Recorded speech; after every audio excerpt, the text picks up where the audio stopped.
these people? Who are these comical, colorful, musical people dancing up Broad Street in Philadelphia? Who are these prancing clowns with umbrellas? These strutters in sequins and satins? These bespangled banjo players? Ask any Philadelphian and they'll tell you, oh, they're mummers. What is a mummer?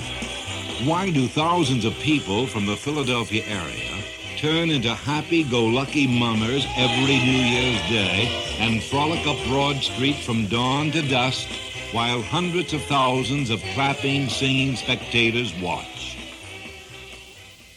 That's why the Mummers Museum was created. To answer the question, what is a mummer? The Mummers Museum, a $1 million building as bright and massive and colorful as the Mummers Parade itself. It stands on 2nd Street in South Philadelphia. 2 Street, the folks down there call it. The Mummers Museum is a repository for Mummers history and lore. It's a place for visitors to learn and understand the roots and the pleasures of this Philadelphia tradition.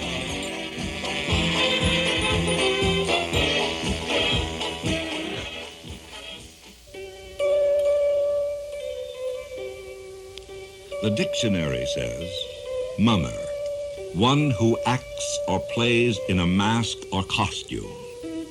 The name in English has been traced back 500 years. Philadelphia mummery began in the 1640s when Swedish and Finnish settlers visited neighbors at Christmas and New Year's, firing muskets in celebration. And Philadelphia mummers still call themselves New Year's shooters. The Mummers Museum tells visitors the story of those early beginnings.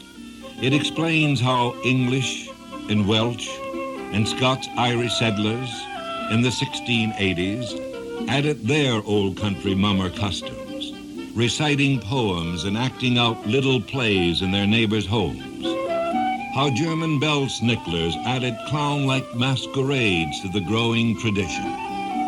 In those days, each mummers group celebrated in the streets of its own neighborhood, always rewarded by their neighbors with cakes and drinks and treats.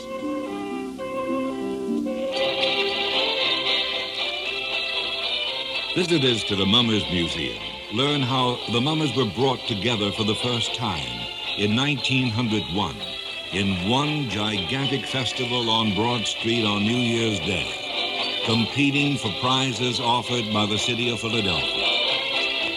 Mummers Museum displays show how the 20th century gave birth to a new mummers phenomenon, the string band, a new kind of music, twangy, ragtime, peculiar to Philadelphia.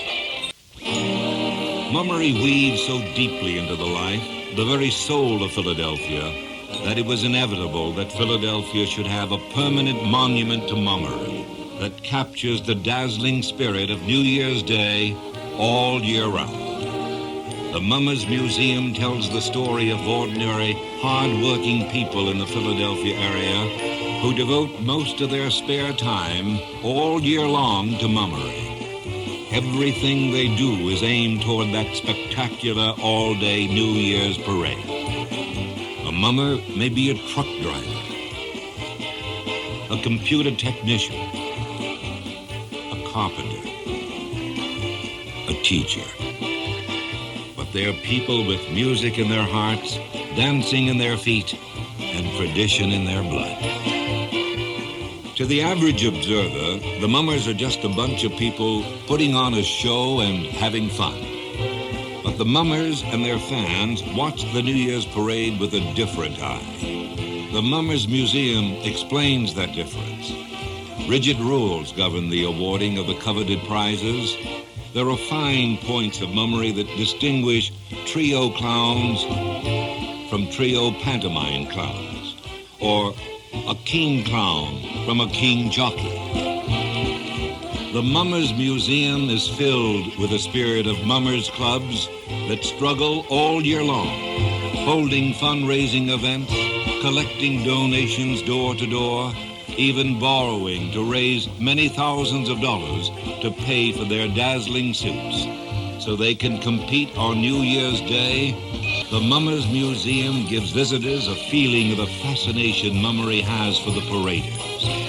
It gives a hint of the exhilaration only a mummer knows as he whirls and prances up Broad Street. Everyone can absorb the joyous spirit of New Year's Day at the Mummers Museum. Visitors learn to do the Mummers strut. They see old-time movies of past parades. They get close-up views of glittering mummer suits.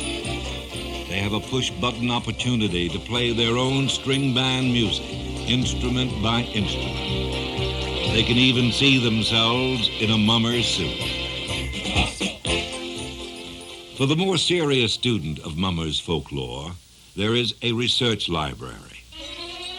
But how long can anybody be serious when the banjos start clunking, when the glockenspiel starts ringing, when accordions start singing, when saxophones begin to croon, toes start tapping, and then feet start moving. And suddenly there's happiness in your feet and a song in your heart. Look out, it's happening. You're catching that contagious, outrageous Philadelphia mummer's spirit. Once you've got it, there's nothing you can do but put on your golden slippers. Come on down to the Mummers Museum and strut.